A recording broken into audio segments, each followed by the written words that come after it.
വളരെ അൺഎക്സ്പെക്റ്റഡ് ആയിട്ട് ഒട്ടും പ്രതീക്ഷിക്കാത്തൊരു സംഭവം നടന്ന ദിവസമായിരുന്നു ഇന്ന്. ഇവൻ്റെ ഒരു ഫ്രണ്ടിനെ പിക്ക് ചെയ്യണം, പിന്നെ ഒരു പ്രമോഷൻ വർക്ക് ഉണ്ട് എന്നൊക്കെ പറഞ്ഞിട്ടാണ് വെളുപ്പിന് ഇവനും ഫ്രണ്ടും കൂടി എന്നെ വീട്ടിൽ പിക്ക് ചെയ്യാൻ വന്നത്.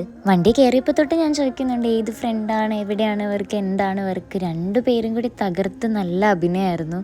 അവിടെ ചെന്ന് കഴിഞ്ഞപ്പോഴത്തേക്കും എനിക്കെന്താ പറയേണ്ടതെന്ന് അറിയില്ല. സന്തോഷം കൊണ്ട് ഞാൻ ആകെ ഡൗൺ ആയിപ്പോയി. മാസങ്ങൾക്ക് ശേഷമാണ്, എനിക്ക് എല്ലാവർക്കും അറിയാം, എൻ്റെ ബെസ്റ്റ് ഫ്രണ്ട് അച്ചു, അവൾ റഷ്യയിലാണ്.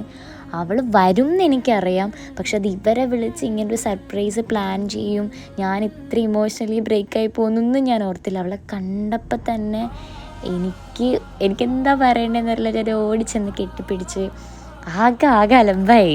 നമുക്ക് പൈസയും കാര്യങ്ങളൊക്കെ ആയി കഴിയുമ്പോഴത്തേക്കും പഴയ സ്നേഹബന്ധങ്ങളൊക്കെ മറക്കാറുണ്ടെന്ന് ഞാൻ ഒത്തിരി പറഞ്ഞിട്ടുണ്ട്.